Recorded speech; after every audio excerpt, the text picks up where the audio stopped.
Hey everyone, so on this week's episode of Make It with Calvin, I'm going to be talking about how I found some glass bottles over at a reuse place in SF, used a combination of Fusion 360 and my artillery Hornet, some O-rings off the internet, to create some really nifty bottle caps for a friend of mine. So let's dive into it.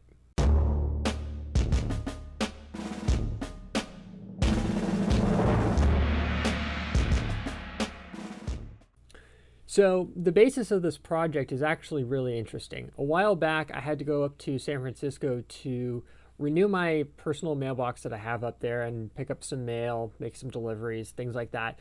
And whenever I do go up there, there's a couple of places I have to hit. One of them is Courtney's Produce that is in my old neighborhood that I used to live in with my grandmother. Have to go there and get some food. If you're ever there, that place is awesome. Do note it's cash only.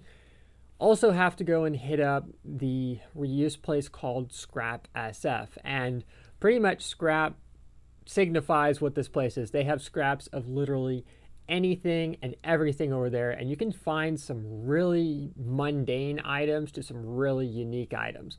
I was able to get my hands on all kinds of useful items for projects, train projects, you name it. They've probably got it. Being that it is a donation-based place, obviously what they will have varies, but there are some consistent items over there. And if you're ever up there, it is totally worth checking out. So getting into all of that, a friend of mine runs a really cool little essential oil-based company where she makes various beauty products, air fresheners, of which the little car air freshener that I have, the thing is incredible. I won't lie, my car, especially because of the current situation, has kind of turned into the everything mobile, and the lingering smells of food in there are a little bit on hot days. So having something to make the car smell nice without being an artificial air freshener is just great. So all that aside, I found these glass bottles over at Scrap. And from what I was told by one of the volunteers, they were donated by, I believe, the biotech firm Genentech, which is in South San Francisco, which is just down the road.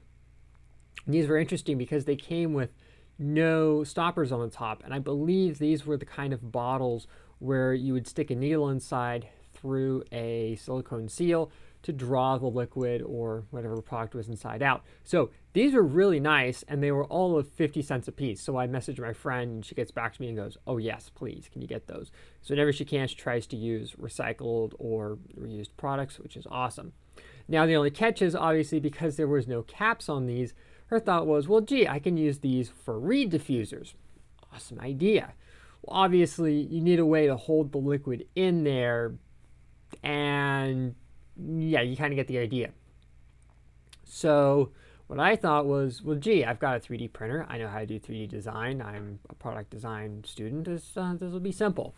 So what I ended up doing was taking some time to get all the critical dimensions, because there is a little bit of a lip inside here. I figured, you know what? This is a great use for O-rings. My initial idea was to make something that kind of fit over the top with flexible filament, but I very quickly decided to veto that idea. I just felt like, you know what, it took way too much force to get on and off. The last thing I wanted to do is have somebody trying to open this and drop it and break it, or things just didn't want to go there. So I figured, you know what, this is a good use for an O-ring. So it took quite a lot of trial and error and a couple of trips to the hardware store to get a couple of sizes of O-rings, find out which size of O-ring was the closest fit. Then from there, take and fine-tune the profile of the cap so that the O-ring had just enough squish to fit in there, but not so much squish that the O-ring was actually being torn out of the holder. So that took a little bit of effort, but now I've got to the point where I can easily stick it in and pull it out, but yet it forms a good tight seal, which is exactly what I wanted. Now, the original design of caps were round, and they had some indentations on it, which were really nice. They definitely got the job done. But when I was showing my friend the gloriousness that is the Proto-Pasta website, she absolutely loved, I believe it's the isohedron that they were using for some of their test prints, and goes, would it be possible to make some caps in that shape? And I got to thinking, I'm like, you know what? That'd actually be doable. So quick trip into Tinkercad later, I created a rough size of the shape, exported that, and then I just took the base and exported that from Fusion, morphed the two together in Simplify 3D, did a couple of different sizes to figure out which one worked. I had one that was like huge, one that was really tiny, and I kind of just went with this middle one.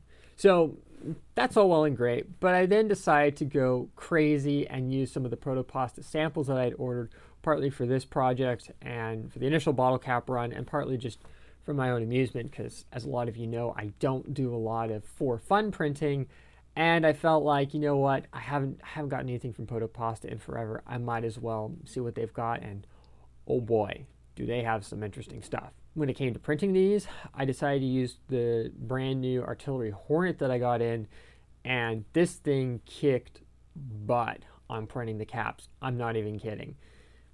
Fired right up. Took a minute to dial in the bed leveling. And the reason why I say that is it's normal when you're first starting out with a printer to level the nozzle a little bit too low and then just step your way up. Once I got that dialed in, thing printed like a champ. I'm talking metal filament, carbon fiber filament. I understand those are not the greatest for your nozzle, especially if it's a plain brass one, but we're also not using very much filament, and I have a spare nozzle. But I intentionally wanted to send through some pretty nasty stuff to see if I could plug up the hot end. Nothing happened. Matte fiber went through fine. I did have to put a little glue stick on the print bed though, because the matte fiber and the metal ones will not stick to the super plate material as it is. Slightly annoying, but it's also something I know about, so it's not the end of the world. Did a fair number of the glitter filaments, had no problems with that, and then just did some of the regular stuff. For the time lapse, I decided to use some of the Zero marble PLA because I figured that would actually look pretty cool on camera and make some really dope looking caps. But that's pretty much the gist of that. And I have to say that this process, while it was definitely a little bit tricky at times, was a really fun project. And I've decided I am going to release the files for the caps, but I am not sure if this specific bottle is readily available or not, but I hope that maybe somebody can make use of it for something. Obviously, it's quick and easy to print one up, and I believe the number 12 O-rings that I used are dirt cheap on the internet, so that's that. So hope you guys enjoyed. I know this is a little bit different than the usual fare on the channel, but I figured I would give you a little glimpse into how I use 3D printing to actually create items to help out friends or myself.